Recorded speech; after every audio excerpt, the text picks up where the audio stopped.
To fire up all across the fruited plains of the internet. It is Wednesday, June 1. We've got a brand new month ahead of us, and we're done with the Michael Sussmann trial, but not quite done. We're done, of course, with the trial, but we've got some fallout that we need to talk about. And so it looks like the interwebs are working, which means we can go ahead and get started. So let's do it, shall we?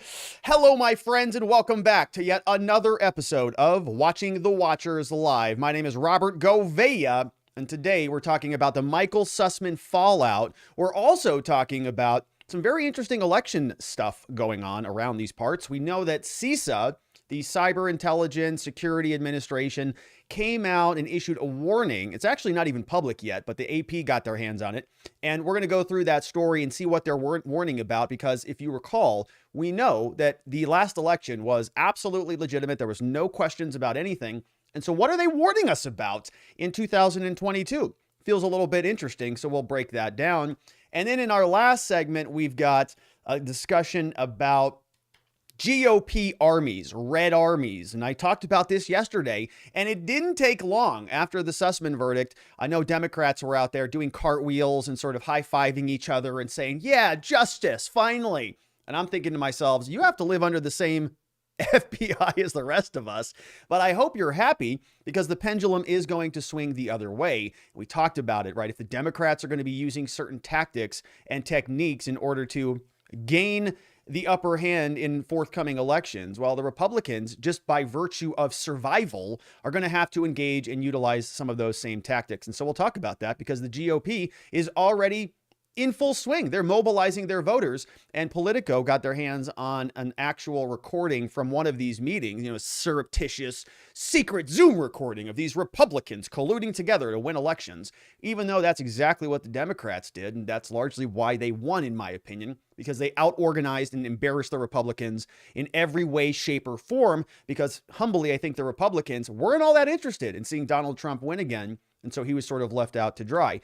But we're going to go into all of that and more. I want to thank you for being a part of the program. Shout out to Vientikis in the house, Just Cause, Zulu with the wrenches and moderating the chat over there. We've also got our members over at watchingthewatchers.locals.com. There's a comments thread.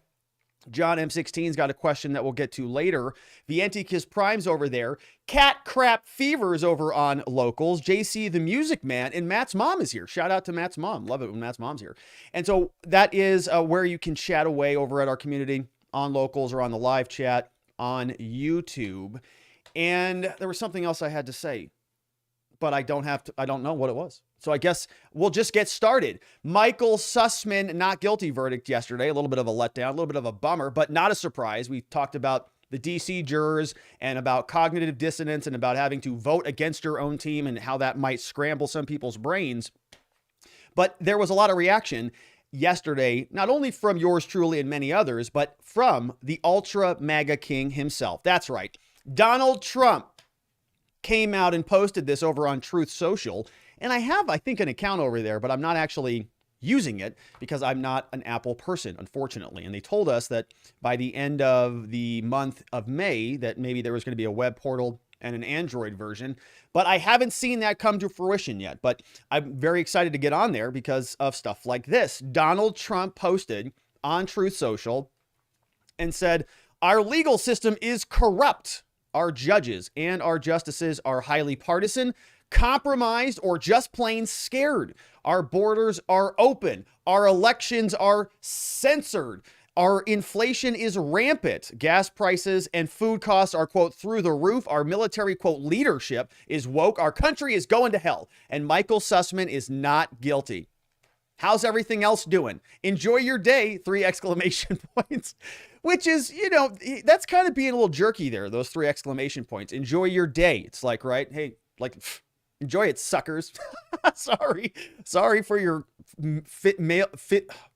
miserable failing country that he just detailed for us, all of the problems. He's like, enjoy it. Sorry, I could have been here and I could have been responsible for a much different America, but you dum-dums voted me out of here. And so now you have to suffer the consequences of Joe Dementia Biden. And we've got that reaction from Donald Trump. And we were wondering yesterday at the close what the jurors had to say about this. And right, there's a lot of legal analysis we can do. This is a legal channel by and large. And we spend a lot of time dissecting court opinions and different takes on what's happening out there in the legal world. But the verdict, as I mentioned yesterday, in my humble opinion, was all about being a Democrat. It's a Democrat weighing judgment on other Democrats and deciding that they're not going to punish their own team. Pretty simple. And then we found out that the jurors are basically in agreement with that. We saw this one come out. Jeff Murdoch is a White House reporter at the Washington Times. And it sounds like he's probably a newer reporter or somebody. They're like, he's sort of a new guy, doesn't have a whole lot of followers. And they're like, this Sussmann trial's garbage. So why don't you just go over there and deal with it? But he apparently talked to one of the jurors there and said the jurors communicated to him the following. They said, juror speaks to some media after the Sussmann verdict. Quote, I don't think it should have been prosecuted, which is not your role, obviously. Like, you don't get to make that decision. The prosecutors do. You're there to weigh the evidence. She said of the case, there are bigger things that affect the nation than a possible lie to the FBI. So that's just jury nullification right there if I've ever seen it. That's a woman just saying, well, look, I'm not even going to weigh the evidence. Okay, this is not even that important. I'm a lot more concerned about what the FBI is doing about Putin and about Trump and about these secretive channels. I'm not concerned about a potential lie to the FBI. Deal with other things, saying that this is not the type of case that they would want to see prosecuted, and that's why they nullified it. It's jury nullification. And so it's pretty simple, in my opinion, where and why this verdict came down. We had another sentence from Jeff. Jeff said, she went on saying, quote, it was the government's job to prove it, and they succeeded in some ways, okay, and not in others. She continued, we broke it down, and it did not pan out in the government's favor. So what do you mean you broke it down? You were deliberating for less than 6 hours. So you didn't really break it down all that much. The woman, who did not give her name, declined to say how she thought the government succeeded. Because according to her, they didn't, which is why she voted not guilty. So not a lot there. And, I was thinking about this more last night, and, the jurors here, they don't even get the opportunity to do like a book tour or anything like that. They didn't even deliberate. It wasn't even that consequential. Normally, like we saw after the Ghislaine Maxwell verdict, we saw one juror come out and sort of get in front of all the media, Daily Mail, and he was on, Washington. I forget where all the media places that he was on, but juror number 50. As soon as the trial ended, he was like running for the rooftops. Hey, look what I did. Same thing after Derek Chauvin. Remember juror Brandon Mitchell, I think was his name, if I recall that correctly. He did the same thing. As soon as it was over, he was like right in front of the cameras. And we learned a lot more about them. But this lady's like, I don't even want you to know my name. Do you know why? Because they know what they did. It's like when your dog goes inside, like, you did a bad thing. We don't have to explain it to you, dog. You get it. And this is kind of that. It's like, all right, look, I had to do my duty. I'm a good Democrat. Now leave me alone as I run away. No name, no further commentary about it, but we'll see over the next couple of days if this stuff trickles out and we see any more reaction from the jurors who basically acquitted one of their own. And it was a pretty obvious case. We talked about this yesterday. I mean, the jurors, they looked at these exhibits. There were a lot of exhibits, but I'm not sure that they looked at them actually. But this was the actual exhibit. Now that the trial is concluded, we get to see some of the exhibits. And we made a lot of fun of Michael Sussmann for walking off his big tushy there and walking down to Staples back on September 13th, 2016 to buy the PNY 16 gigabyte USB thumb drive for $58.56. And he billed that to Hillary Clinton. That's the Staples receipt that Miss Corey Arsenal was communicating to all of us, right? And remember, the actual meeting when Sussmann met with Jim Baker from the FBI was just 6 days later on September 19th.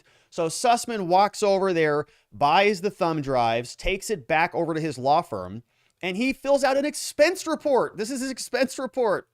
He types it up. The expense owner, Michael A. Sussmann, his assistant, typed it up and submitted it September 22nd. So we have the purchase of the thumb drives, we have the meeting with the FBI, and then we have the expense for the thumb drives that he dropped off at the meeting with the FBI. It's like, are you kidding me? And so they just connected all the dots, and you can see they say, oh, Michael Sussmann came out of pocket $58. You better give it back to him. And the allocation summary, we don't know where it's going. It's for confidential, and it's for 116.514.0001, right? Law firm billing software. And if you look all this up and connect the dots, who'd that bill go to? Government Exhibit 0380, Hillary for America, HFA.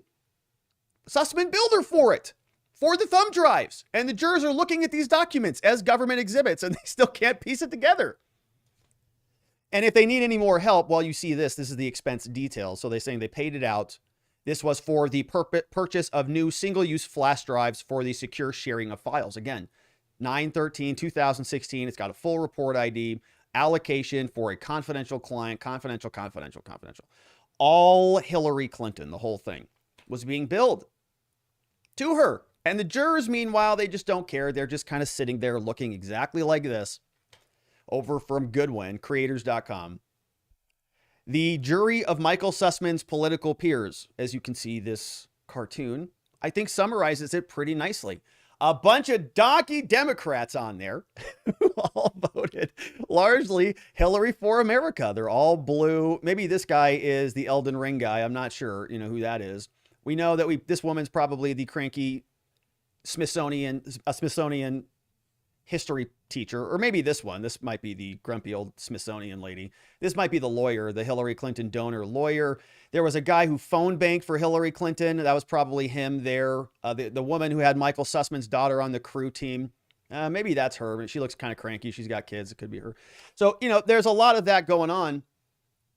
And I think that just kind of explains it. Now, yesterday, there was some conversation, and I think a little bit of, sadness in the air, a little depression in the air, wondering why we, have a judicial system if we have people who are being prosecuted for different types of crimes going free while other people are incriminated, convicted without any real consequence or consideration of their humanity, let's say. And I was thinking more about this last night. And of course, Michael Sussmann was indicted with one count for lying to the FBI. And I was trying to think yesterday, I think we went through some analogies like a DUI analogy or a domestic violence analogy. But those aren't the best analogies for you at home, because that's not something that maybe you foresee or maybe it's not something that you think is analogous to what Michael Sussmann did. It's too far removed, right? Well, what if we just said, well, what if this is a false reporting charge? This happens all the time in your local jurisdictions. False reporting to a police officer. Police officer pulls you over. You have a firearm in the car? No, I don't think I do. Turns out you do. Guess what? You false reported. That's a crime. In Arizona, it's a misdemeanor. If it's something more consequential, it could even be a felony. And there's a lot of problems for all sorts of false reportings, right? People will say something, I didn't have that or that wasn't there, and they get charged with false reporting. And the police are relentless on those charges. So your son or daughter will get convicted of those things, but Michael Sussmann will not. Now, there was an idea maybe that Durham and all of this fizzles out, like there's nothing left to do with this case. I'm not so sure that's going to be the truth of the matter. We created a mind map, and at the start of the creation of the mind map, part of the reason I thought it might be a good idea to invest so much time into this topic is largely because I don't know that this is going to go away anytime soon. Even if Michael Sussmann is acquitted, and he was, there may be other prosecutions. And even if there aren't, I still think that this is something that the Republicans are going to beat home and beat hard, and they should, because it is a giant problem in this country. And I think that this is sort of foundational to the Republican Party's future success. But as I talked about yesterday, the pendulum swings both directions. And when the Republicans are back in charge, we talked about the idea that maybe they go and they create their own fake January 6th select committees, and they start prosecuting the Democrats, just like the Democrats are prosecuting the Republicans. And maybe they take control over certain levers of power, and they start gaining the upper hand at the FBI, or they disband the DC Circuit Court, or they do something to gain leverage. And if it's not just that, it's at least pummeling the Democrats with this stuff over the next several years.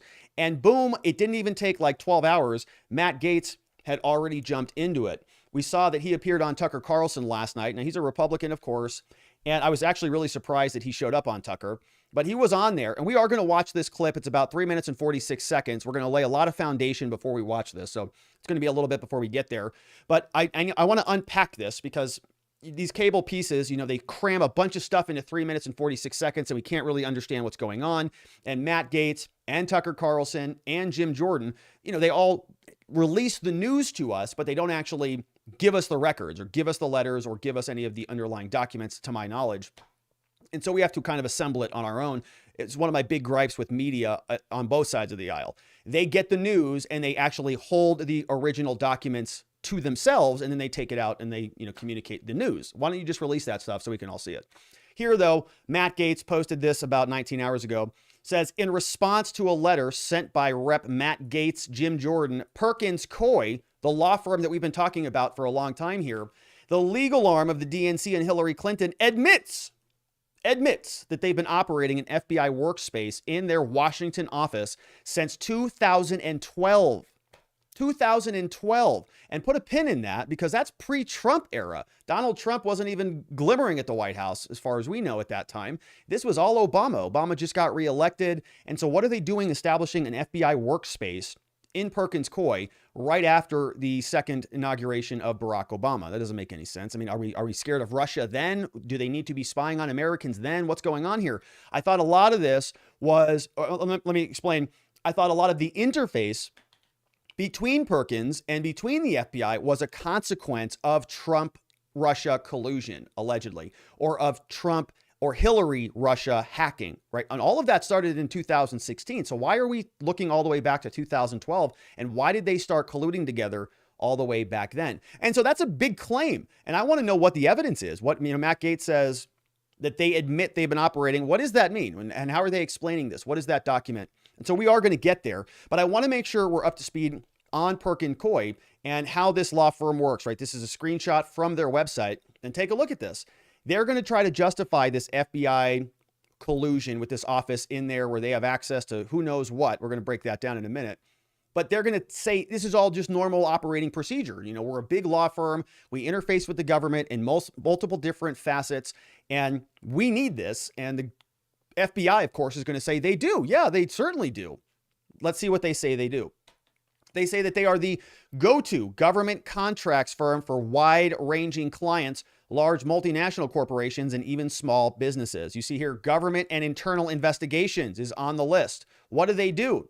Our clients include established government contractors and commercially focused companies that do business with the government, including many companies like KBR, Weil, Boeing, T-Mobile, Fintrack, Granite Telecommunications, Data Miner, Snap-on Tools, and others. We do ethics compliance, claims preparation, government cost and pricing accounting issues, commercial items contracts, false claims act, suspensions and debarments, contract negotiations, security clearance issues, all sorts of stuff, including export controls, ITAR, EIR. I know a little bit about some of that stuff. And it is pretty heavy lifting. And so they're going to say, well, we need this interface with the FBI so that we can get the data that we need, blah, blah, blah. And as a reminder, on the mind map, if you go down to it, it's in the link tree in the description below. But this was Perkins Coie. This is right out of the mind map. And they were the law firm that was hired by Hillary Clinton. Remember, Michael Sussmann is the gentleman here who was being prosecuted by John Durham. And Sussmann was sort of working with Mark Elias, who was the general counsel for the Hillary Clinton campaign. So this is who we're talking about now. This is a giant, reputable law firm with many, many lawyers, and they're still, highly active. And so throughout the course of this trial, we were having conversations about, Kyle Rittenhouse. Okay, that trial's over. Kyle Rittenhouse probably not going to find himself in a riot in Kenosha, Wisconsin again. Right? We can pretty much forget about that case. Okay, Derek Chauvin, he's going away for 20-something years. Probably not going to see that again. But these people in this mind map, these players on the field are going to continue to play, and now they're going to be emboldened. And now they're going to say, we're basically untouchable. And they won last time. So I expect them to continue on. And recall that there was already a very interesting relationship between Michael Sussmann and the FBI that we spent a lot of time talking about. Before we see and dive into this relationship that Tucker Carlson and Matt Gaetz are going to explain about the FBI having a literal workstation at their office, we recall throughout the course of the trial that we know that Michael Sussmann already had a badge to the FBI headquarters. Part of the testimony came out during Jim Baker's line of questioning. Prosecutor says, all right, can you tell me what date we're looking at here? And do you happen to recall what day of the week that was? And Baker said, I think it was a Sunday. And you testified earlier. Where were you? He says, I was at home. And when you received the message from Michael Sussmann, what was your reaction to it?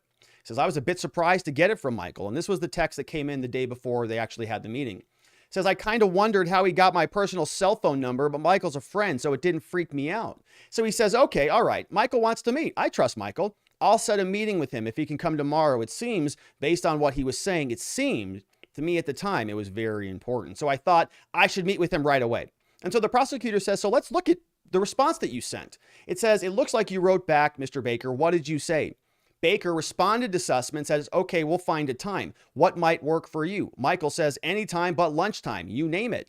Baker says, I think I looked at my calendar, suggested 2 p.m. And I asked him, Baker asks Michael Sussmann, I asked him if he needed a badge, if he had a badge to get into FBI headquarters, or did he need my help getting him into the building? Obviously, people can't just walk in and out on the street into FBI headquarters. He says there's a whole process for getting somebody in.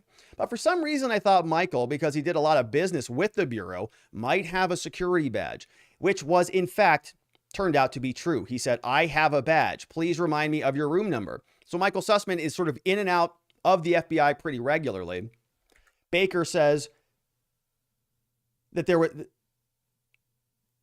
and that was the end of that line of questioning, but saying that basically Michael Sussmann had access to the FBI, and it's a very interesting thing. Now, there are different reasons for that, and when the defense came out, they said, well, maybe it's because he has clearance to go do these things, and he's interfacing with the FBI regularly, and a lot of that emanated from the fact that Michael Sussmann, remember, was assigned to the Hillary email hack problem with the FBI. And so he really actually was kind of a liaison with them in many respects. But it's not just Matt Gaetz, and we're going to watch that clip, I think, here in the next one in a minute. But other senators and other congresspeople are now asking about this. And this is a clip that came out from C-SPAN a couple days ago. This is Senator John Kennedy, Republican from Louisiana, and he's asking FBI Director Christopher Wray about this. And this clip is a couple days old, and so trial is still ongoing. We didn't have a verdict yet, but here at least the senator is asking questions about this, saying, Mr. FBI Director Christopher Wray, why did Sussmann have a badge? Would you care to comment on this? And of course, he's not going to. He's going to say, well, he's going to kick the can down the road or demur and say trial's ongoing and I can't comment on that. But at least, I mean, look, at least senators are asking about this. And my point stands that I think that we're going to see a lot more of this. You know, this is just the first crack in this gigantic shell. When Republicans actually do get a little power and they can start subpoenaing things and creating their own fake garbage committees, hopefully they do it and they start to uncover a lot more of this. But let's listen to this line of questioning from John Kennedy. Provided to the FBI that the Trump campaign had a back channel communication to Russia, which we now know isn't true. Is it true that Michael Sussmann, a partner at Perkins Coie, counsel to the Hillary Clinton campaign, and the source of this information about the allegations regarding the Trump campaign, is it true that he had a badge that gave an FBI headquarters badge that gave him special privileges in entering the FBI building? Well, Senator, what I would say to you is much in keeping with the gracious comments you made at the beginning about my commitment to trying to make sure I do this job the right way. That includes making sure that with a case that is currently in the middle of trial and an investigation being run by Mr. Durham that we are actively helping him with. I don't think I can really get into a discussion of those topics at the moment. When the FBI opened a file. So not a whole lot there out of Christopher Wray, as to be expected. Trial is ongoing, and these guys use that excuse all the time. Well, it's an ongoing investigation, and I can't comment on that. And so these investigations, as we know, have been ongoing for 6 years. Are you ever going to comment on it? I mean, that's sort of the point of these investigations, is we want to come to a conclusion and see if we can do things better. But I'm not sure that the FBI is going to get the message. You know, I mean, like I said, the FBI is as big a loser as anybody in this case. They, of course, got their ultimate victory, which was the removal of Donald Trump from office. And so they're all sort of, happy. But as an institution, I think, man, they've done some serious damage to themselves, because not only did they look like morons when all of this evidence was coming out in open court, I mean, literal morons, like there's lower level people saying that this information is total garbage, but the upper level people, Peter Strzok, Andy McCabe, the 7th floor people that we talked a lot about, they're all saying, keep going, keep investigating it, keep going. And Allison Sands, and Curtis Whitey and others are trying to detail how they're interfacing with their confidential human sources. The CHSs, people like Rodney Jaffe, are not even reporting to their appropriate CHSs. They're saying, I want to shovel this information to the FBI, but don't use my real name. Why? Because they know it's garbage, but the FBI still took it anyways, and they're still passing it all around. I mean, it's actually like an embarrassing joke. Any American who wants a functional government, Republican or Democrat, can take a look at that trial and lean on what the defense's argument was, saying that they really botched this. Don't hold Michael Sussmann accountable for it. And you can have some sympathy with that. I mean, they really did botch it because it's sort of a useless organization as far as I can tell, at least based on their track record. Governor Whitmer plot. January 6th couldn't even protect the stinking Capitol building when people were broadcasting that they were going to be there. It's like an endless joke. They're useless. And they got duped. They had an FBI sort of interfacing lawyer come and talk to them and sit down. And I've got this really dangerous dossier. And Baker's like, I don't know what to do with it. And he just wants to get it off his desk and send it off to somebody else. And it's embarrassing. So, you know, I'm not real sure that they have anything to be too proud for. And they're not even going to answer any questions in Congress, of course, because why would they? But we'll see. Now, this is finally the clip that I wanted to get to. This is the actual clip. It's like 3.5 minutes. So I'm going to break it up a little bit because I hate jipping a full 3.5 minutes, but it's hard to do that when it's an exclusive and they don't release any of the other information. So this is Tucker Carlson, and he's going to set this up for us. Last night, he was detailing a little bit of what took place in the Sussmann saga. Let's listen in, and then we'll pause before we get to Gates. So much going on. You may have missed this. A jury today comprised of several Hillary Clinton donors acquitted a lawyer called Michael Sussmann of lying to the FBI. Now, who's Michael Sussmann? Sussmann is a former partner at the law firm Perkins Coie, the biggest Democratic firm, the firm that represented Hillary Clinton's campaign. True. And in that capacity at Perkins Coie, Sussmann laundered false information about the Trump campaign to the FBI. So a pretty tight relationship between Sussmann and the FBI. We're learning tonight much more about the connection between the FBI and Sussmann's former law firm, Perkins Coie. Congressman Matt Gaetz and Jim Jordan have just received a letter from Perkins Coie's attorneys. This show can report exclusively that in that letter, Perkins Coie admits the FBI has maintained a, quote, secure work environment within Perkins Coie offices for more than a decade, going back to 2012. Okay, so I want to pause on that real quickly. So two things, right? They got the exclusive. They've got the letter from Perkins. I haven't seen the letter. I don't know what's in there. So we're sort of taking their word for what's in that letter. But I did want to pause on, and Perkins, like I said, they're going to justify this. They're going to say, oh, well, we had interfaces that we needed for these government contracts and this, that, and the other, right? They're going to justify it. And they're probably going to do a very good job at it because they're good lawyers. And they know what they're doing. And this has all been sort of, I think, concocted together. So I want to see what that letter says, right? There may be a reason why they have not released it. Why Matt Gaetz, Tucker, unless it has been released and I just haven't found it. But I would like to see the letter and see what the backstory here is before we start, you know, going too down a rabbit hole on this, at least. Now, I do think it's still inappropriate. Matt Gaetz is going to explain this is very unusual. I've never heard of anything like this, but of course, I've never had a law firm like Perkins Coie that I run, and maybe there's something else there that I'm missing. So I'm just going through this with that caveat. Number two is this took place in 2012, and so we have to understand that any of these justifications have to relate back to that date. Okay, they can't come out now and say, well, the reason we had to install that is because Hillary got her emails hacked. Well, why'd you put it in 2012? And it's pretty convenient that that happened simultaneously with the re-election of Barack Obama. And it's very convenient that this was something that was apparently in place for the 2016 election. And that begs the question, who accessed what and when? What was the protocol for getting access to that terminal, and so on and so forth? So it does open up an entire can of worms. But we don't know what Perkins is sort of saying in response to that because they haven't released the letter yet. And I would prefer it if they just release this stuff so we could just see it. But anyways, back to Tucker. He gave us some breakdown on that. I think he gets over to Matt Gaetz now. Let's check in. What? According to the letter, quote, Perkins Coie is responsible to the FBI for maintaining the secure work environment. That workspace, whatever it is still in operation today. Ever heard of anything like this? No. No one we spoke to has. No. Matt Gaetz is the man who found this. He's, of course, member of Congress from the state of Florida. He joins us tonight. Now, this is actually interesting. So the last time I saw Matt Gaetz on Tucker Carlson, they did not have a good interview at all. It was like really bad. And I thought that Tucker was never going to have him on again, but he's back. And I don't know if he's been back since then. It was back when Matt Gaetz was facing some allegations of bad nature. And he got on the channel with Tucker and he's like, yeah, remember Tucker, when you had the similar type of allegations? And Tucker was like, what are you saying? Are you trying to drag me into your mess in here? And it was really awkward. And Tucker even said after the fact, he's like, that was a weird interview. And he seemed very agitated. So it's a little bit of a surprise that to see them back on again. But I guess that's how, this stuff works. Here it is. Congressman, thanks so much for coming on.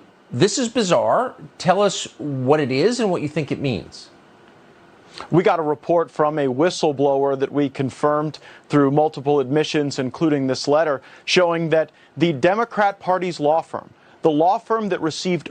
So what did he say right there? We got a report from a whistleblower that was confirmed by this letter. So a whistleblower and a letter. So Tucker was sort of talking about a letter from Perkins and their lawyers. Matt Gaetz is talking about a whistleblower. And so we're trying to sort of tease out what this information is.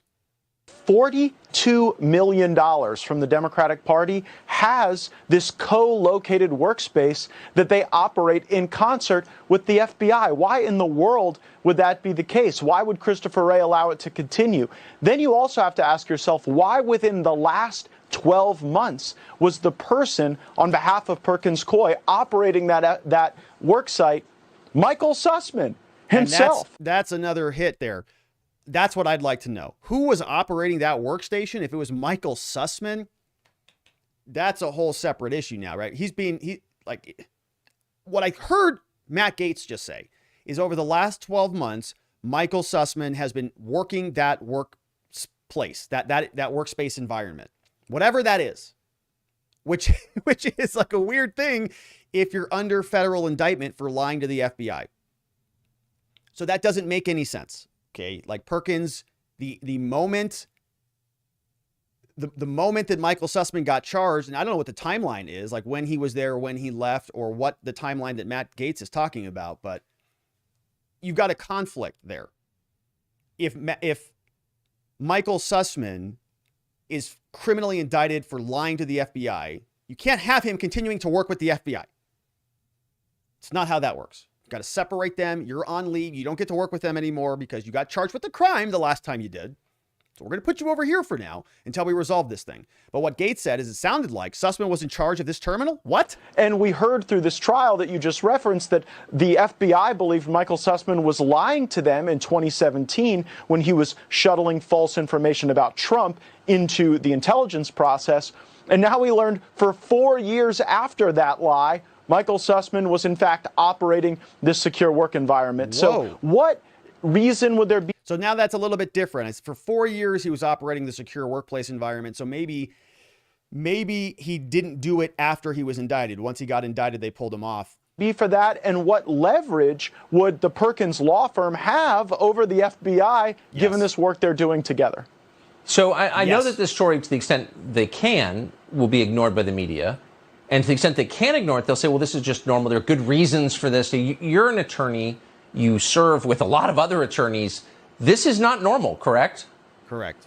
I have spoken to former federal prosecutors on the Judiciary Committee and throughout the country, and I have not heard any describe a relationship like this with a private law firm, and especially because Michael Sussmann was an election lawyer. Why in the world would an election lawyer be operating this facility in this way? So a little bit true. He was also a national security lawyer. So that's where you see some of that overlap. Michael Sussmann was assigned to according to the FBI and to Michael Sussmann and Perkins Coie, Sussmann was in fact assigned to the Hillary email hack saga, right? And the FBI was intimately involved in that. And that's where James Comey came out and said something like, Hillary was extremely careless with her emails, and they got all mad at the FBI because they said that that James Comey was now deviating the course of the trial of the election by inserting himself into it. And so then they came out and hit that October surprise to try to reverse the narrative. Hillary was dealing with this email saga, and so she wanted to make this Trump-Russia collusion saga, which is why she dropped it on October 31st. But again, Sussmann was interfacing with the FBI because of the fact he was working on the Hillary email hack leak saga. So that might be how they justify it. But again, they couldn't, that's after 2012. So they've got to relate it back to 2012. Way. And our concern is that politically motivated dirt was being converted into politically motivated investigations. That's why Jim Jordan and I are making demands for answers on Christopher Wray immediately. And it's my hope, certainly, that we shut this facility down. The Democratic Party shouldn't have this special access, special portal to the FBI, especially Agreed. knowing what we do now, that they were often trying to take this opposition research and then use that for law enforcement and counterintelligence purposes.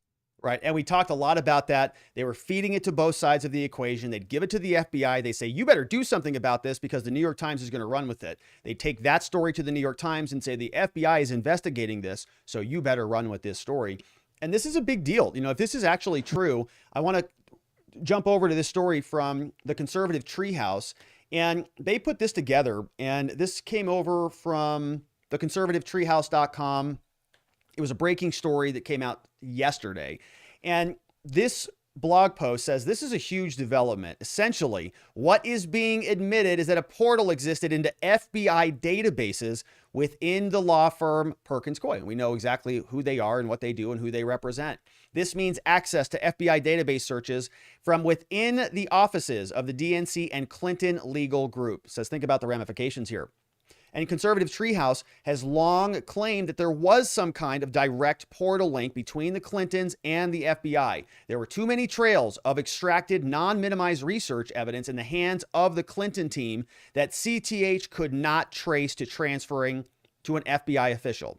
In other words, CTH, Conservative Treehouse, is documenting the chain of custody between the information. They're saying this came from this source, and they can't find a bunch of the sources. So they're saying the only thing that makes sense is they had actual like root access to the database.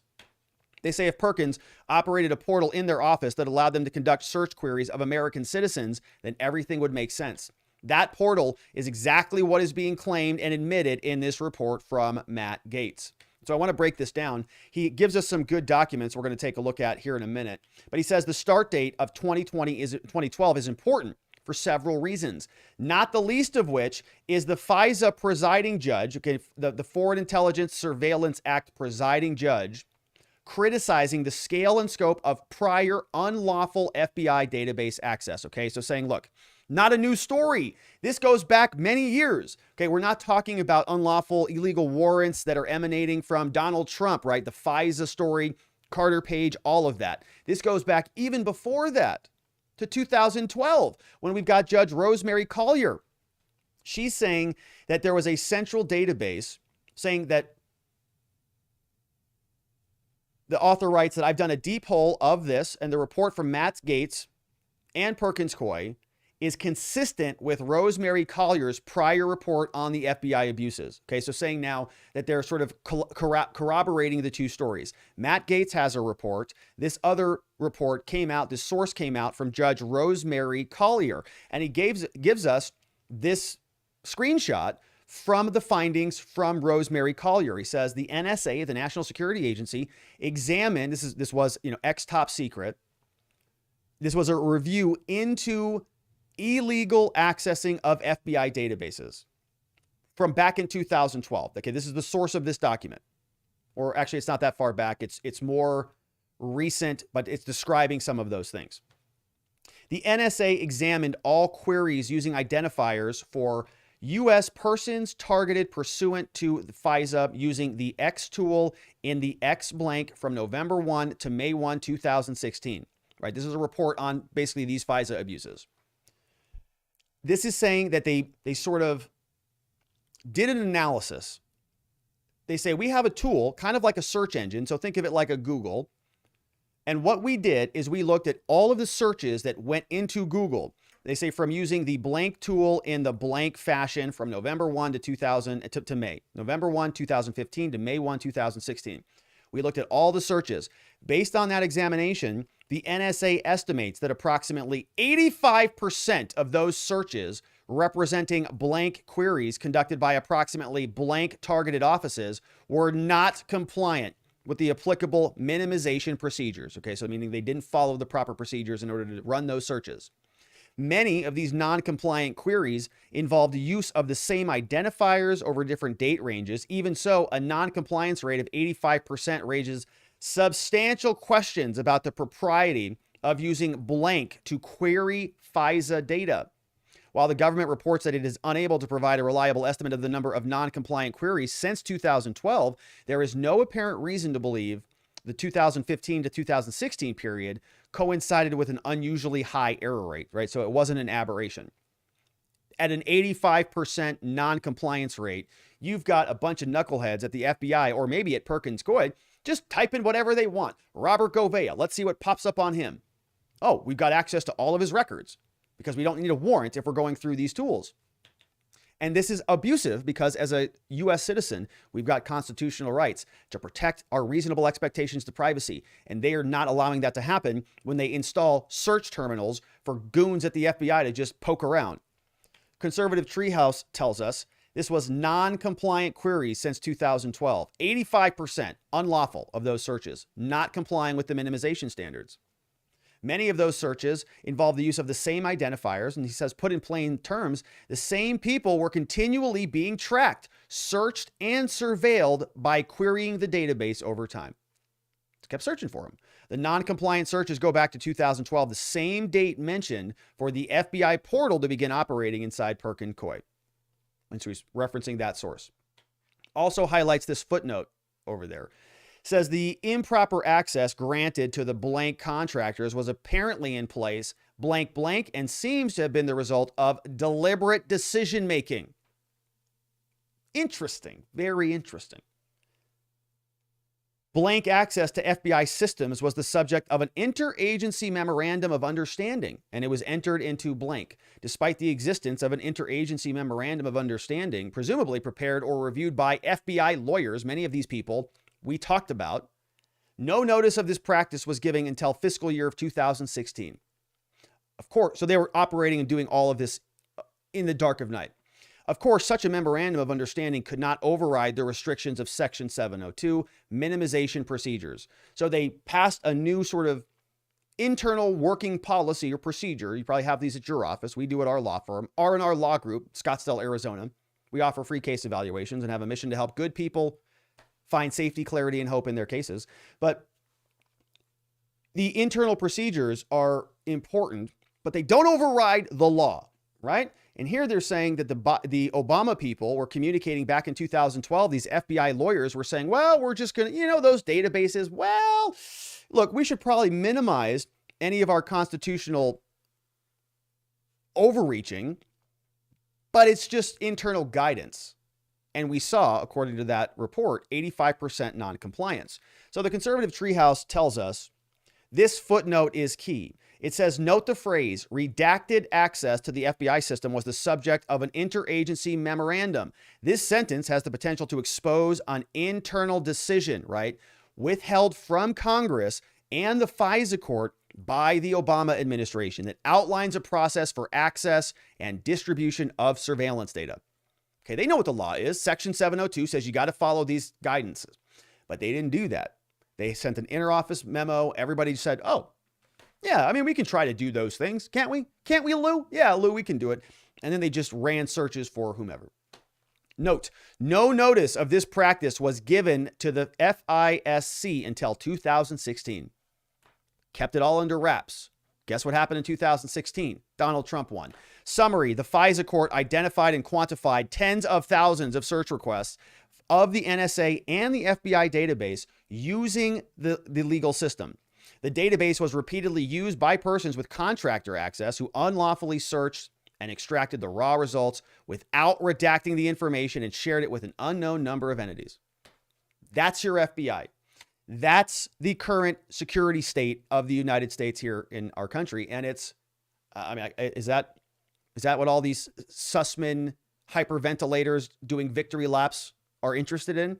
Is that what you want? I used to remember a time when Democrats and liberals were sort of privacy, free speech advocates. I mean, remember like Dennis Kucinich and all of that, and the war against George Bush and all of the sort of libertarian ideals? Where has all of that gone? You're okay with FBI agents and not even sworn officers, lawyers at some law firm called Perkins Coie, just palling around the NSA, FBI databases, just searching for whatever they want, whenever they want? No, I'm not happy about that. But they did it, and Michael Sussmann apparently was in charge of running the workplace over there at Perkins. So Perkins now is, I guess, outside of the crosshairs to some degree because their former employee was just exonerated in a court of law. And so I went over to their Twitter account and I was wondering, are they doing victory laps? Are they very excited about this outcome and this verdict? What is their take on all of this? Have they made a statement on behalf of Michael Sussmann? This is what their Twitter looks like. Oh, great. Here it is. It says 4 hours ago, June gives us time to recognize our talented LGBTQ plus attorneys, business professionals, clients. It's June. So we've got a whole month ahead of us of rainbow flags. And Perkins is not immune. So that's what they were talking about. They also congratulated somebody new on their team. And they also talked about related filings in CCPA, California Consumer Protection Act litigation. That's what they've talked about. So they're just ignoring it and moving on. Not even really interested in engaging in it. But speaking of elections and trying to, secure victory and kind of maybe get a better outcome for your political party, which is exactly what Sussmann and the FBI were doing back in 2016, in my humble opinion. We've got another election coming up. And if you recall, we just lived through one. It wasn't all that great. On this channel, we spent a lot of time talking about some of the security problems and some of the election litigation that was underway. But, we can't talk a whole lot about much of that here on YouTube because of some of the rules about talking about those prior elections. But we can talk about forthcoming elections, and we can review the news about the safety and security of those elections, as long as I think we're responsible non-spreaders of disinformation.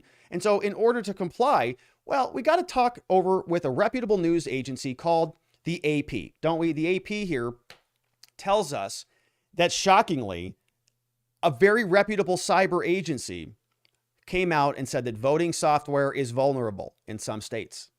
What? That doesn't make any sense. I mean, we just had 2020. Jake Tapper told us it was the most secure election in American history. No evidence of widespread anything. And so I'm not real sure. This can't be right. I mean, how can this be right? Because we spent a lot of time on this channel being told that we were conspiracy theorists and morons for, okay, well, I'm not sure what this story is all about. But we have to, I guess, take a look at it. And it comes from the AP. So this isn't like Conspiracy Theory Central or anything. AP says, cyber agency says voting software is vulnerable. All right. Kate Brumback wrote that one. And she's going to reference this agency called CISA, the Cyber Security and Infrastructure Security Agency. This is a screenshot from their website. And so they've got shields up. And they say emergency directives, mitigate this vulnerability. And they say free cybersecurity services. And they talk about traitor in North Korea, state-sponsored attack. And we've talked about CISA before, a lot here actually on this channel. And they actually can be somewhat useful. So for example, they put out these bulletins essentially. Technology requires everybody to kind of pitch in. I've got this solution to this threat. Okay, spread that around like wildfire so everybody can update their software and update their vulnerabilities and deal with these, fluid threats as they navigate around the world. And so they came out and they posted this on April 18th, right? North Korean state-sponsored APT targets blockchain companies. And so they published this stuff. And a lot of the private sector looks to CISA because they're the government sort of agency that details a lot of what's going on. And so they'll send out these threats and everybody will respond accordingly. This one says the FBI, great, and the CISA and U.S. Treasury are issuing a joint cybersecurity advisory. And this is what the AP is talking about. One of these is coming out, but not yet. It's coming out on Friday. But this is what they're referencing. So there's going to be a new summation, a new release that says vulnerable election software, which is shocking to me because I didn't think that was possible. AP tells us electronic voting machines from a leading vendor used in at least 16 states. What? That sounds pretty widespread to me. Have software vulnerabilities that leave them susceptible to hacking if unaddressed.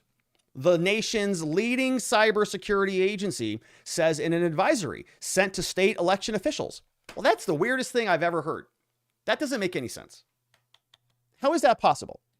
The U.S. Cybersecurity and Infrastructure Agency, or CISA, said there is no evidence the flaws in Dominion voting systems. Dominion? What? We were just told all the last 18 months or so how robust these systems were. Says, okay, equipment, says there's no evidence the flaws, so apparently there are flaws, but there's no evidence that the flaws have been exploited to alter the results. Okay. All right, I'm not going to argue that. We're on YouTube after all. The advisory is based on testing by a prominent computer scientist and an expert witness in a long-running lawsuit that is unrelated, AP is very clear about this, to the false allegations of a stolen election pushed by Trump.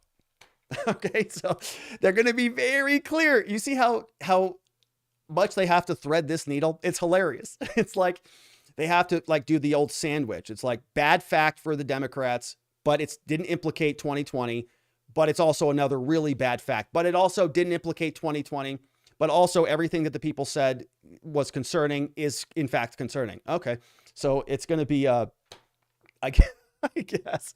Let's see who they're talking about. The advisory coming from CISA, obtained by the AP, the Associated Press, in advance of its expected Friday release, so a couple days away, details 9 vulnerabilities and suggests protective measures to prevent or detect their exploitation. Amid a swirl of misinformation and disinformation about elections, CISA seems to be trying to walk a line between not alarming the public and stressing the need for election officials to take action. You better do something about this, but there's nothing wrong anyways, so don't worry about it. CISA Executive Director Brandon Wales, I grabbed a photograph of him. You see him there, very sort of a CISA-looking individual. No offense to him. He said in a statement that states standard election security procedures would detect exploitation of these vulnerabilities and in many cases would prevent attempts entirely. Yet the advisory seems to suggest states aren't doing enough. It urges prompt mitigation measures, including both continued and enhanced defensive measures to reduce the risk of exploitation of these vulnerabilities. What are they talking about? This has to be disinformation because I know that a couple years ago, they told us that this was not even possible. So was it disinformation then or is it disinformation? I'm so confused. It's hard to keep track. Those measures need to be applied ahead of every election, the advisory says. And it's clear that's not happening in all of the states that use the machines. Okay, well, that sounds bad. Who is giving us this information? Where is this coming from? I mean, this was all conspiratorial craziness. Like this type of talk would get you banned off of this platform, and it very well may. I mean, they were sort of walking a gamble here. I don't know what they're going to do, but they tell you that this is now something that you can talk about in the AP, and it is a big problem. But where does this information come from? I mean, I thought like, is this coming from Rudy Giuliani? What? I don't know. Is Jenna Ellis behind this? Did she write this article? I'm not so sure. What about Sidney Powell? Is this the Kraken? I don't know. But here we have the University of Michigan. They have a computer scientist, a guy by the name of J. Alex Halderman, who wrote the report on which this advisory is based. So this is kind of the foundational figure of this article or this release coming from CISA. He's long argued that using digital technology to record votes is dangerous because computers are inherently vulnerable to hacking and require multiple safeguards that aren't uniformly followed. He and many other election security experts have insisted that using hand-marked paper ballots, like, was it J.D. Pulitzer or something like this? It's the most secure method of voting and the only option that allows for meaningful post-election audits. These vulnerabilities, for the most part, are not the ones that could be easily exploited by someone who walks in off the street, but they are things that we should worry could be exploited by sophisticated attackers, such as hostile nation states or by election insiders, and they would carry very serious consequences, Halderman told the AP. So Halderman sounds like I don't know what he's talking about here. But he must be, I think, new or late to the game. This is where he comes from. This is his website, J. Alex Halderman, professor of computer science and engineering, University of Michigan. Center for Computer Security and Society has written many articles about this.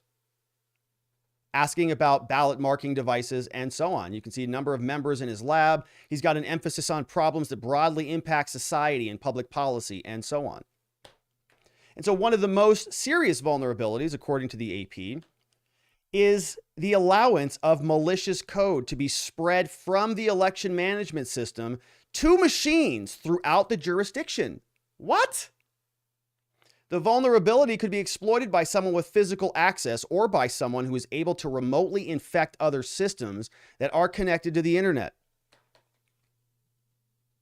Then, election workers could use USB sticks to bring data from an infected system into the election management system. Several other particularly worrisome vulnerabilities could allow an attacker to forge cards used in machines by technicians, giving the attacker access to a machine that could allow the software to be changed.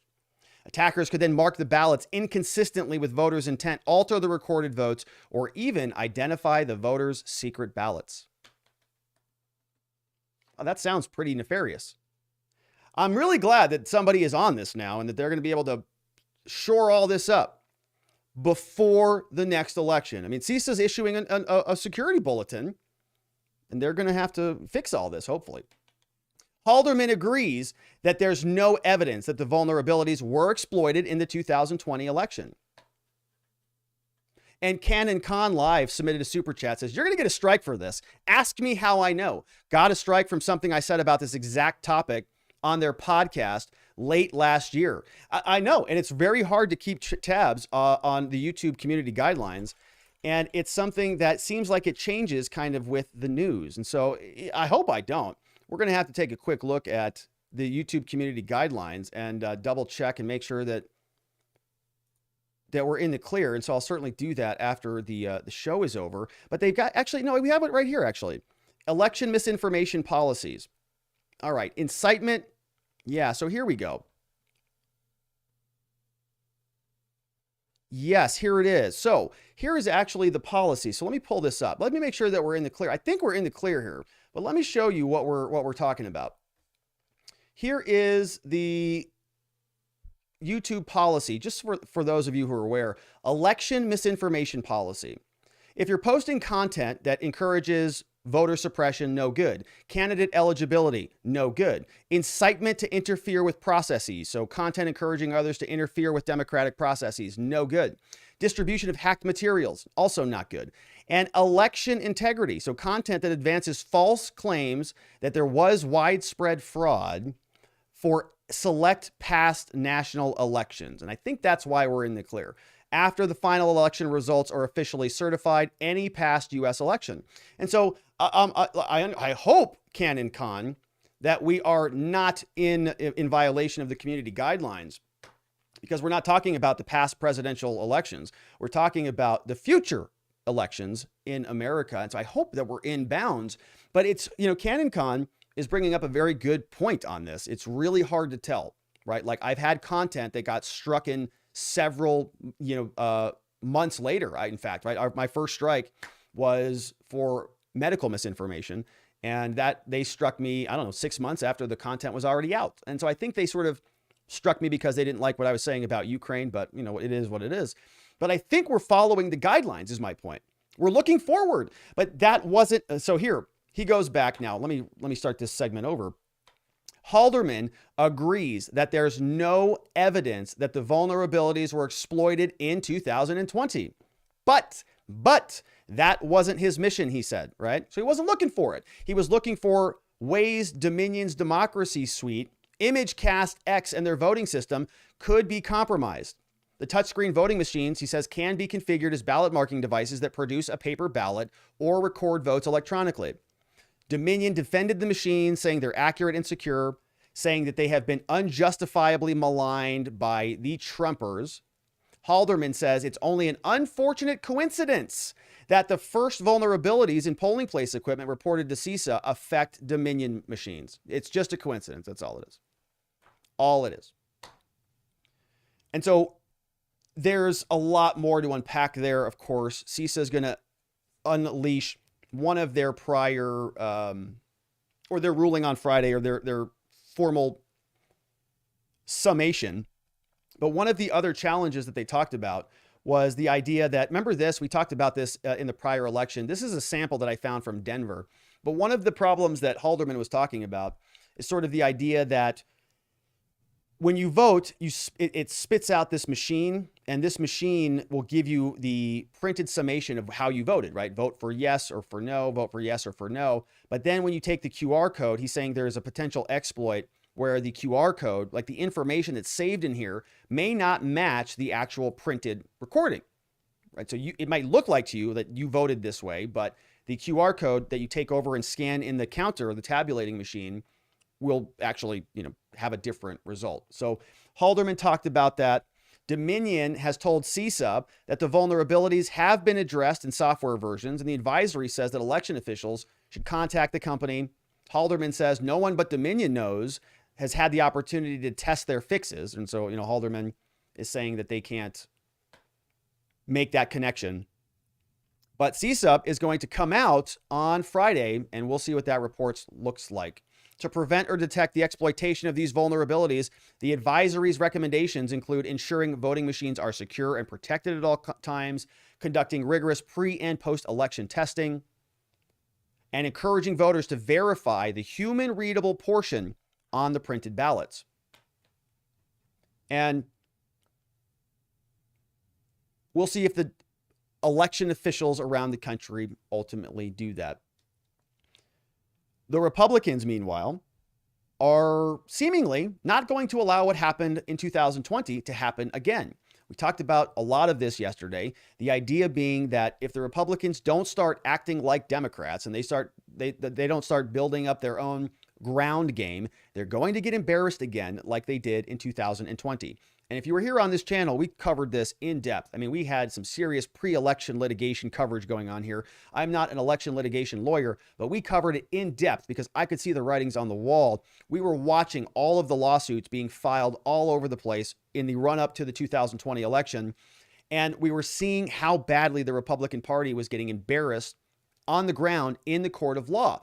And as a quick summation, what was taking place is a COVID era. And so all of the election rules were sort of being adjusted in order to comply with COVID. We had extensions, we had ballot pickup dates, and we had all sorts of sort of modifications of the rules.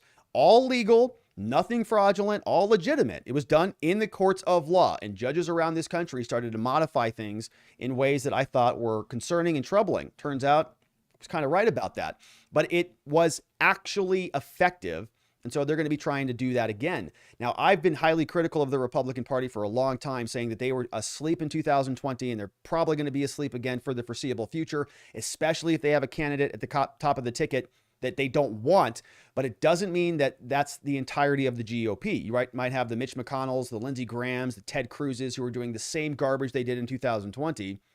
But there are boots on the ground in the GOP working hard to assemble what they're calling the army. It's going to be an army. This is a quote that Politico came out with today, and they're very sort of unhappy about this. They're using this almost as a pejorative. They're saying these Republicans are going to get out there and start organizing.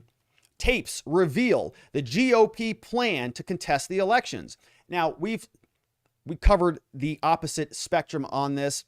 After the election, there were many articles over from Slate and others saying that if we did it this way, if we had rigged the election, this is how we would have done it. And they talked about their meetings with the AFL-CIO and all sorts of different labor leaders on a consistent basis to plan and win an election. Okay, that's all it was. They had, I think, daily Zoom meetings. They had the whole thing scripted. They had a pre-election plan, an election day plan, a post-election plan. They had litigation support. They had the whole thing choreographed, and they won. The Republicans got embarrassed. It was actually embarrassing. And the Republicans' post-election efforts, their lawyers, some of the filings we saw, it was like a joke. They were outclassed in every way, shape, or form. But now, apparently, they're not going to let that happen again for a second time. Politico saying it's going to be an army. The tapes reveal the following. Video recordings of Republican Party operatives meeting with grassroots activists provide an inside look at a multi-pronged strategy to target and overturn votes in Democratic precincts, right? Like that's illegal or something. And it's not. Like, if all of this is taking place in the court of law, they're just playing the same game the Democrats played in 2016.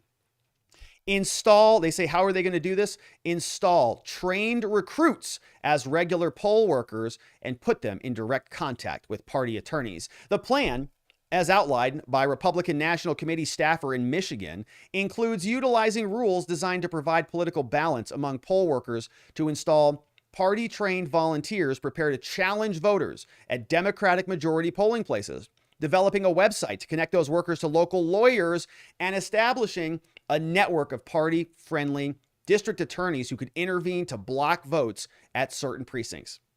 Well, I mean, absolutely necessary. And we're going to see a lot more of this. And if the Republicans want to ever win ever, this is what's going to be necessary because the Democrats started it. They set the rules.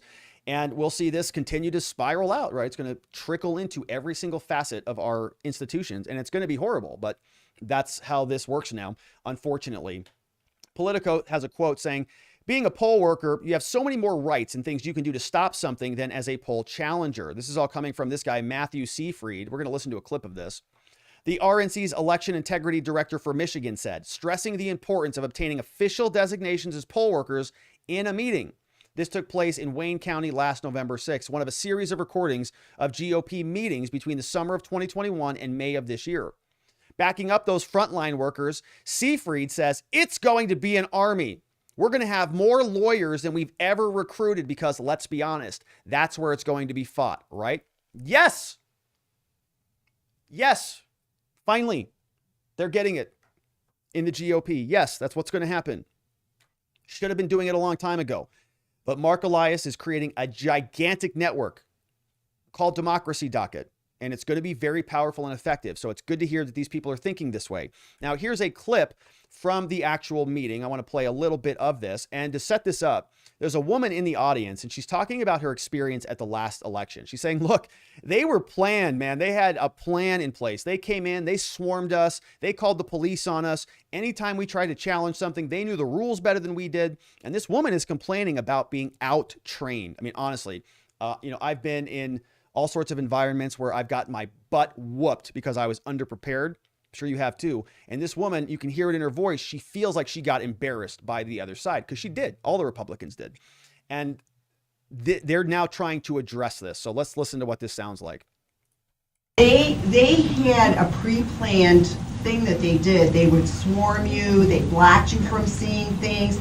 They accused you of doing things that you weren't doing, and then they would go like this and have the police come and escort you out. So that's why we're here now today, 13 months ahead of election day, as opposed to 1 month ahead of election. 13 months. So if I could ask everyone just to listen to Matt and let him go through his presentation, that we all can hear, and then we can ask questions afterwards, that would be greatly appreciated. But seriously, though, that's why we're on the ground, like Rob said, so early, is to address exactly that, right? The Democrats, and I'm just going to go off script and probably not even follow this. I'm just going to address myself right away. So we are trying to recruit, truly, it's going to be an army, right? We are going to try to recruit lawyers. We're going to have more lawyers than have ever been recruited because, let's be honest, that's where it's going to be fought, right? We're going to have lawyers that work early to build relationships with different judges so that when that happens, we're going to have lawyers that have relationships with the police chiefs in the different areas, with the police officers in the different areas, so that when that happens, those pre-existing relationships are already established so that they can't lie or so that they can. I've talked with so many people that work at the TCF Center, and that I've heard that happens. It happened, right? No one is it happened, and it's wrong that it happened. So he talks about a lawyer army that's going to go in, people that have got relationships with police officers, people in contested jurisdictions, starting to check some of those boxes for yours truly over here. Arizona was a hot spot, as you know, Maricopa County. And, maybe we're going to have to start seeing some more eyeballs in all of these different jurisdictions. And I said last election, had I known it was going to be that bad, I probably would have stinking gone down there and gotten more involved. So I think we're going to see a lot more of this. The story from Politico tells us more. They say Seyfried is also going to hold, quote, workshops and equip poll workers with a hotline and a website developed by Zendesk, a software support company used by online retailers. It's going to allow them to live chat with party attorneys on election day.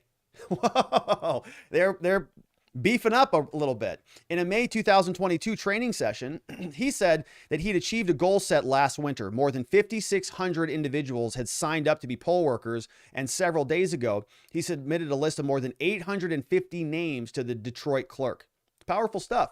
Democratic Janice Winfrey, who serves as the clerk, would be bound to pick names from the list submitted by the party under a local law intended to ensure bipartisan representation and an unbiased team of precinct workers. So now both sides are going to have to bring their A game with precinct workers, right? The most aggressive people who are going to throw the biggest political elbows in those rooms and hold the most space and get in the other person's face and say, you're cheating and get out of here, blah, blah, blah, right?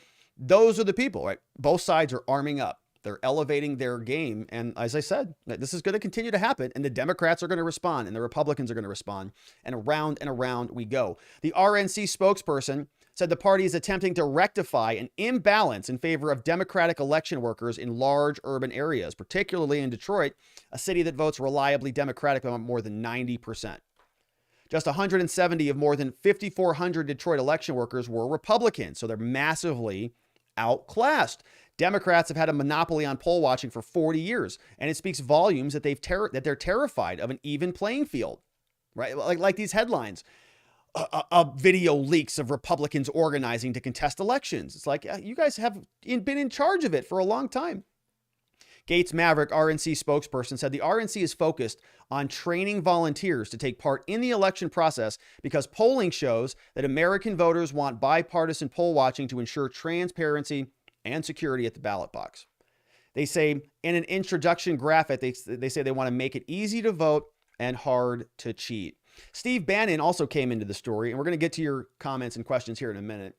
But the precinct strategy was something articulated by Steve Bannon. The recordings are among the first windows into what former Trump strategist Stephen Bannon, who's been urging listeners on his podcast to take election leadership positions, calls the precinct strategy.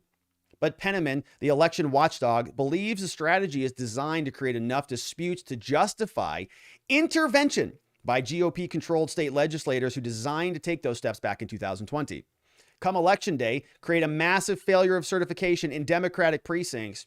The real hope is that you can throw the choosing of electors to state legislators.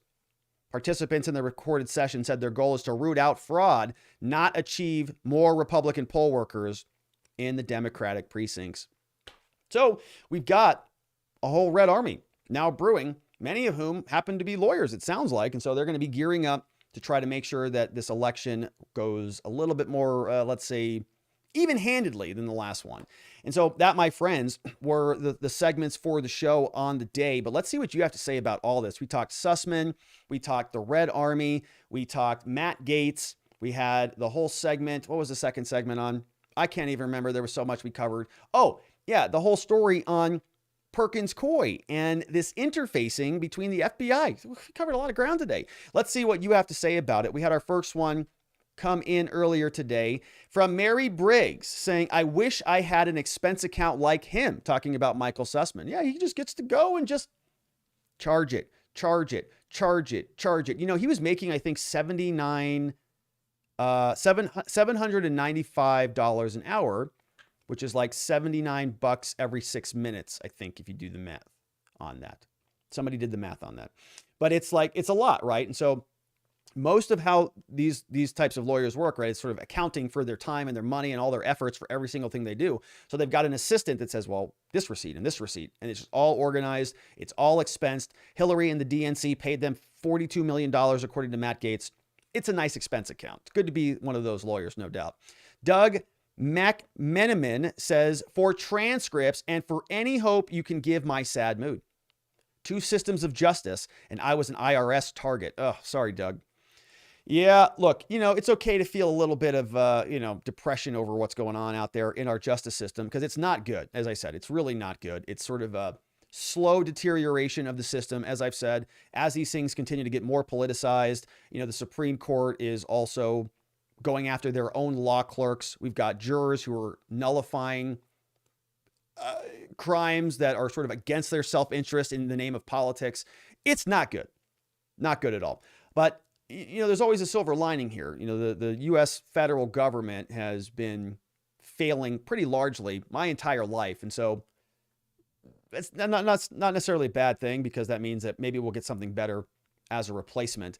Because to be quite frank, the federal government is basically the biggest drain on, I would say, most people's lives. You know, people certainly have a lot of hardships outside of the federal government, but in terms of the albatross that is weighing on most people's necks on a day-to-day basis, it's the federal government, right? It's being taxed, it's being regulated to death.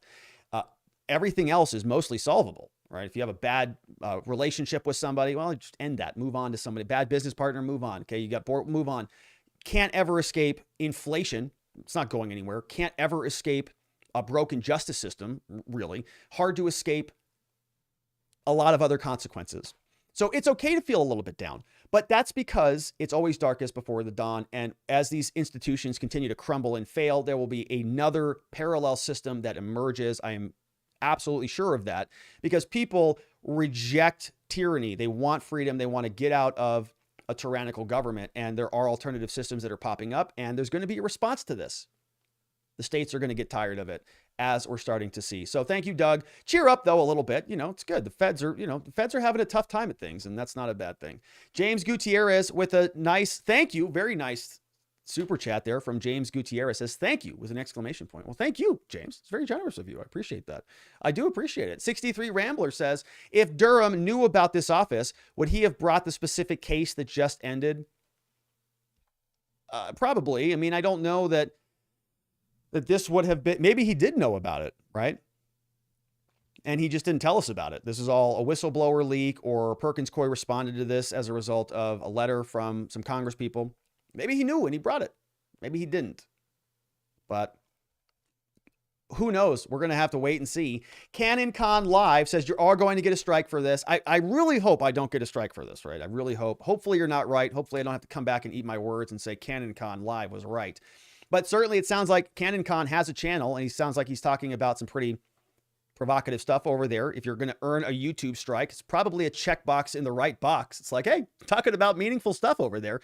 So I'd encourage you to maybe go check out his channel. Not that I've seen it, so I don't know what's on there, but sounds like it's pushing the envelope. So go check them out.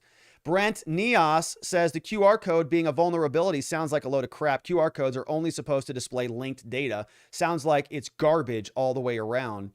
Yeah, I don't know. You know, I'm not certainly as credentialed as that person, but he seems credentialed enough that CISA, an official government agency, is going to be releasing data on that. And it's credible enough that the AP is reporting on it. And we're talking about future elections and securing them, not past elections here. So I think that it is, it's a good question. We'll see. Hopefully YouTube understands we're talking about the foreseeable future, but who knows? My last strike just cleared out. Okay, so I had one strike. It just finally cleared out. Those take 90 days to go off. I got it back 90 days ago. It just ended in March 30th. So that's good. We get some features back. You'll see the time, the chapters now work a little bit better, and some additional features there. But yeah, getting a strike sucks. It's not fun. I was very agitated about it, and I think it was totally uncalled for because, in my opinion, what I said at the time was accurate, but the policies changed, and so it became misinformation. It was true at the time, but then it became misinformation, and they still gave me a ding for that. So who knows, right? Like YouTube could change their policy. They could say, oh, well, we're also talking about future elections, and you can't talk about those either. And then this video now becomes a strike, and boom, I'm suspended again for 7 days. Hopefully that doesn't happen, but that's the kind of world we have to juggle in here on these social media platforms. So I appreciate that. Another one from CannonCon Live says, Google a report, read the report they put out last month, read 1P of the conclusion, do it live, it will blow your mind. So I need to vet that, right? And you can get in trouble on YouTube for even referring people out to stuff, but I'll take a look at that. I'm actually going to Google it right now, and I will take a look at it. See if this pops up. I'm using Brave. Yeah, and here it is. It looks like EAC issues a report on the voting system anomaly. Interesting. Okay. So that came over from CannonCon Live. Thank you, CannonCon. I'll take a look at that. We had another one from Brent Neos. Says, oh, we already got that one. Yeah. QR code, garbage. Don't know what that's about. But that credentialed election person does. George Klaus is here. Says, okay, guys, show me how cheap I am. Hey, George, good to see you. George is back. It's good to see you, George, and I appreciate your support there. George Klaus is the creator of that right there. In fact, sent that to me some time ago, a beautiful gavel handcrafted by George, and it's a beautiful piece of work. And thank you, George, for that. I love it. It's right there. Boom. It's a big, nice, whopping mallet, too. It's got some good heft and girth to it. Sean Brem says, sent an email to your tips about some of the things that happened just north of Georgia Tech here during the Mueller investigation. So let me make sure I got that one. And I'm sure that I do. But that sounds interesting. Yeah, Georgia Tech, Rodney Jaffe. A lot of information on that. And yeah, I got it, Sean. Got it right here. I've got Olivia, DOJ, Office of Inspector General. Good stuff. A lot of Durham stuff here. Ooh, so I got some digging into after the show, and I appreciate that, my friend. So let's see what we've got over on locals. I'm going to do a quick refresh over here. I know we had a couple comments. Vientica says Red Army doesn't exactly sound like the best name. I guess that's true. I didn't even think about that, right? That's sort of like the Soviet era communists. Well, the Republicans are red. What do you want to call it? Like the Elephant Army? A red wave? You know, I don't know what it's going to be, but Vienticus has a good point. Jeff Rook says, dangerous question, I know. Feel free to skip it. Do you see any way to communicate warnings of a watering the tree of liberty moment without the FBI showing up at my door? The most frustrating thing about this effort to control thoughts and speech is the all-present fear that my attempts to warn people about the inevitable consequences of their authoritarian tendencies will be construed as me hoping these consequences will occur. That's Jeff Rook. Yeah, and that's trying to walk a fine line, basically saying, you know, look, at some point, people are going to get agitated with their tyrannical government, and there's going to be consequences for that. And I agree with that. And I don't think that there is anything, like, I'm not encouraging a revolution or violence of any shape, any type at all. And I don't think that Jeff is either, but we're talking about this moment where people have sort of had enough, and what happens next? Like, what happens after that? You know, we sort of are getting, I think, closer and closer to that point for a lot of people. And as the country around us continues to deteriorate, as people's paychecks continue to mean less, are worth less, as people can buy less, if we start seeing massive food shortages and we see real hurt in the American people, and American people look around and they say, this doesn't feel like justice. This doesn't feel right. They keep taxing me. They keep taking from us. I don't provide for myself. I can't provide for my family. Meanwhile, we're sending $40 billion to Ukraine on a regular basis. And you know, what happens when enough people get sick of that? I don't know. You know, we take a look at what took place in Shanghai when they were locked down there, and you know, that government was able to keep control over that entire population, still are. This entire country locked down pretty much without putting up too much of a fight. Politicians, Republicans, and Democrats alike were very excited about that. So I'm not sure, you know, if there is a boiling point, Jeff, I guess is my point. I think that many people in this country, as long as they've got their Netflix and they've got their social media and they feel like things are, I guess, moderately getting better to some small degree, maybe they just sit around and do nothing. Maybe there is no boiling point. And if there is, right, we're hopeful that it's a peaceful political revolution, that people just get tired of the current state of politics. And there's enough of them that we just say, all right, you know what, now it's time to actually pass a balanced budget amendment, or it's time to disband DC, or we're going to reform X, Y, and whatever it is, right? An actual realignment in a way that is consequential. The downside of that, what happens if there's a realignment the other way? What happens if it just says, well, it's now everybody's taxed at 80% because the rich people are too rich, right? You could have that consequence too.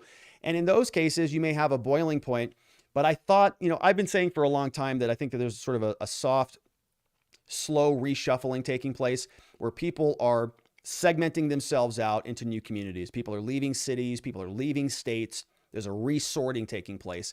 And I really think that's the natural escape valve. That's the pressure relief valve that avoids violence, avoids that, you know, watering the tree of liberty moment by peaceful, voluntary reunification. There's a really exciting book coming out that I can't wait to get my hands on.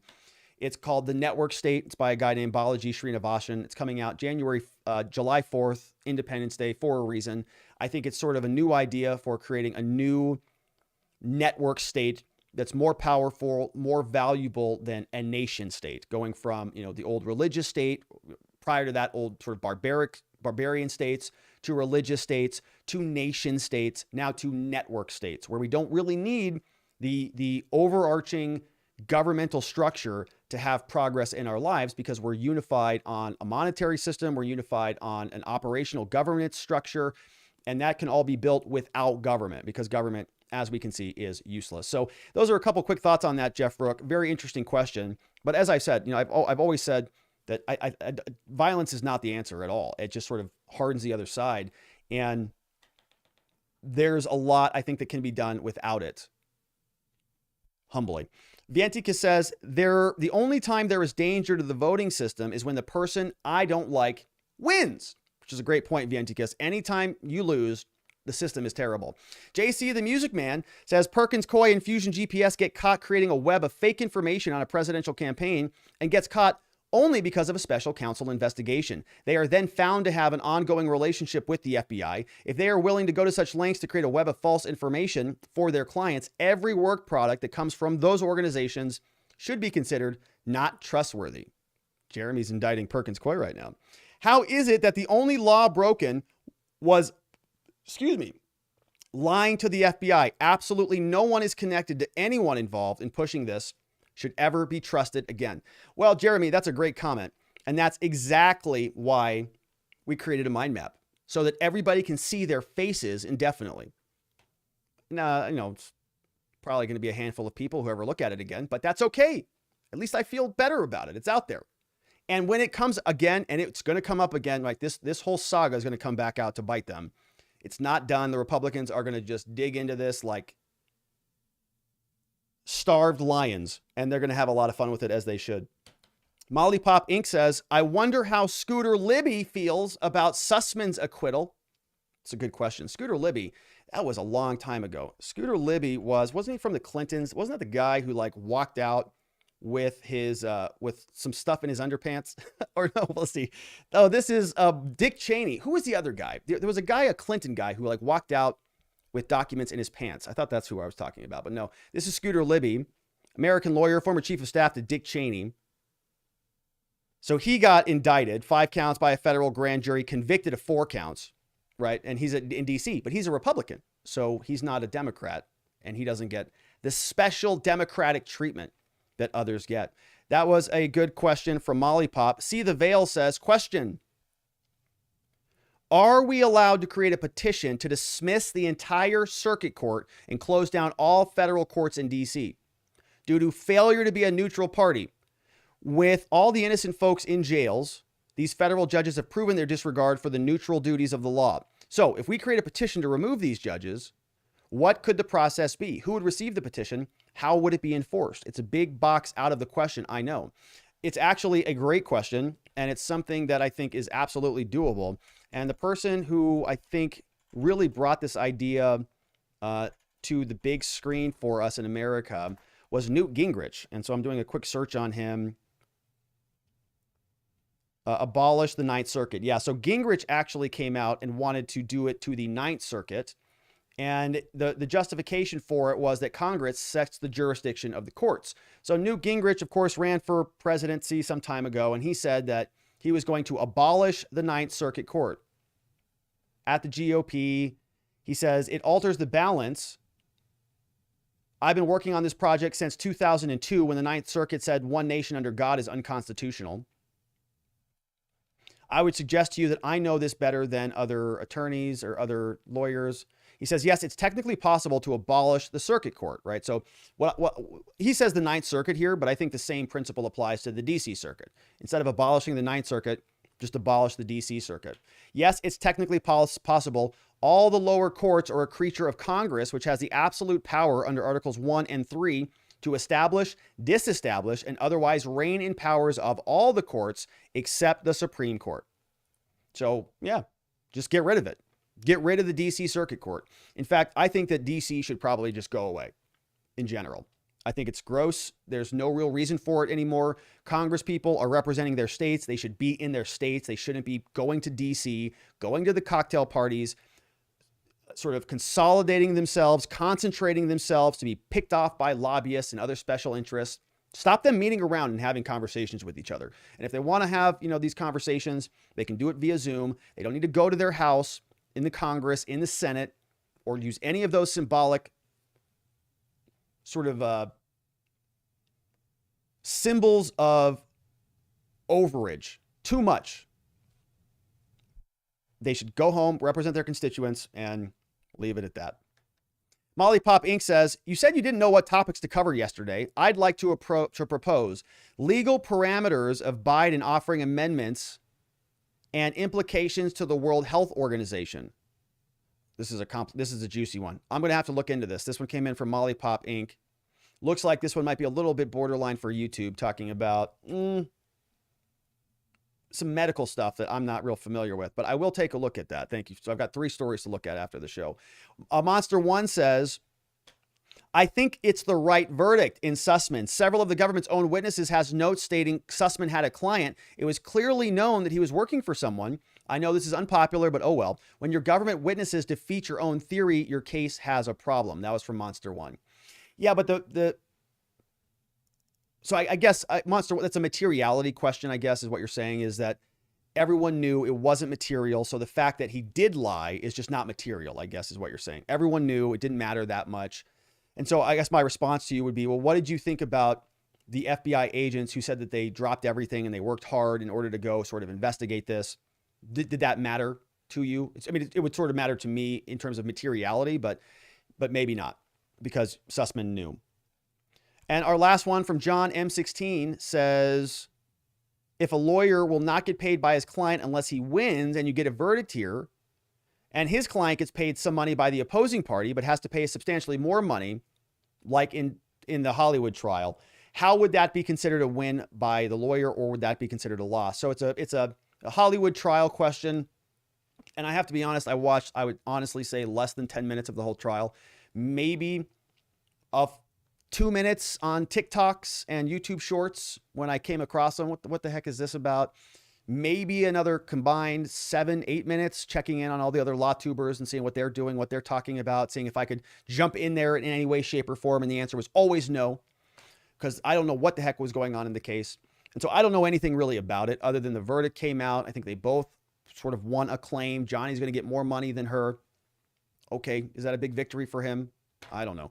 Like, was all this worth it? Is everybody happy with the outcome? I have no idea. But to answer your question, John M16, it's the attorneys are going to craft this as a win regardless. So if you're ultimately, I think you can do the math, right? If Johnny won 15 and Amber got 2, okay, Johnny gets the bigger windfall there. Amber's going to appeal the whole thing. And even if Johnny gets a judgment, right, he's probably not going to collect anything. So it's like, all right, Amber is going to say, she won because one of her claims won. Johnny's going to say, no, I won because I got the bigger victory.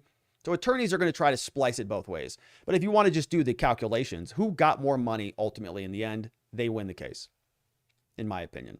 But attorneys will splice that all different ways, right? You'll see criminal defense attorneys that are like, yeah, I got like all these cases like dismissed. And you go, well, what kind of case was it?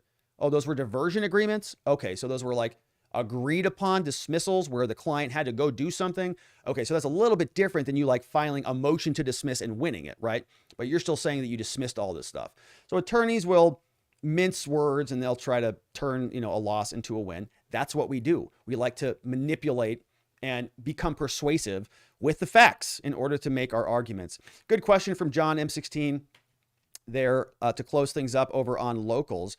And we had one more come in from Peg Leg Craig, outstanding name, says, Scooter Libby was in the W. Bush administration. The document thief is Lawrence Eagleburger. Yeah, is that right? He like shoved CIA documents in his pants and he like tried to walk out of the... I was just a kid when that happened, but here he is. Let's see here. This was a George Bush guy. Who was the guy who took the documents in his pants? I don't know where. I was going to try to search for that, but I'm just not even going to type that in. I don't know if it was Eagleburger, because I just looked at his Wikipedia and I didn't see a document theft section in there, so I could be wrong.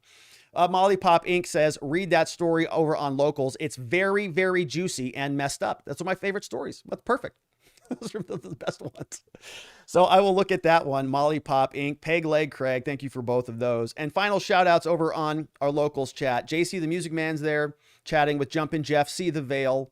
Vienticus Prime's over there, all having fun on Locals. And so that, my friends, is it for us for the day. And I appreciate you being here with us. I'm not sure what we'll cover tomorrow. You know, I'm trying to get back into the swing of things here. We had Sussmann. It was so easy. I just woke up. What's going on in Sussmann? Wait for the transcripts to come in. We just put the transcripts together and read through them. But now it's like, well, there's a lot of other stuff going on. We got to change gears and figure out what the next hot story is. But regardless, we'll be back here to do it. We'll figure it out in the meantime. And if you have any ideas, I appreciate you sharing those on Locals. I'm going to try to be a little bit more active there and pull stories from there so that we can make sure we're covering things that you care about. And so thank you to everybody who is sharing stuff over there. I appreciate it. And now that the Hollywood saga trial is over, hopefully we can all sort of turn our attention elsewhere. I saw a story, a headline today that said that was capturing literally more attention than inflation, than the economy, than Ukraine, than everything. It was like amazing to me. But a verdict came out. We're done with that. So we'll leave it there, my friends. I want to thank you once again for all the super chats, all the support of the show, whether you're a member here on Locals, whether you're joining us over on, whether you're a member over on Locals or joining us here on YouTube. I certainly appreciate it. You can also leave a super thanks. I just enabled those. So if you don't get to join us live, but you want to contribute to the work that we do here, super thanks is always appreciated. And of course, lastly, but not leastly, a big part of the reason that I can spend time with you here is because we have an amazing team of people at our law firm, the R&R Law Group, that helps good people charged with crimes find safety, clarity, and hope in their cases, and beyond that, hopefully in their lives. And so I appreciate your referrals. Your trust in our team means that we get to spend more time here together rather than me going to, networking meetings and other stuff like that. I'd rather be spending that here with you as long as we're having fun and providing value. I'd appreciate it if you keep us in your thoughts when you're listening or out there to somebody who's been charged with a crime who needs a reputable law firm. We're in Scottsdale. We help people all over the state of Arizona, and we're passionate about the work that we do. I mean, what we talk about here is the public side of things. It's out in the world, but there are people hurting every day that need help, boots on the ground in the court system to get through and make sure that their lives are kept intact. And that's what we do. It's two pieces. Couldn't do it without you. So I appreciate your support. And if you're looking for a consultation, the link is down in the description below. Absolutely free. And we'd love to help. So that, my friends, is it for us. We'll be back around the same time tomorrow. And I hope you do join us. We had one final very nice super chat come in from Philip Anderson. No question on that. But thank you, Philip. I appreciate that. Thanks for sending me off with that nice little thank you. And thank you, Philip. Thank you, YouTube. Thank you, Locals. I appreciate you all. Have an amazing evening. Sleep very well. See you all right back here tomorrow. Bye-bye.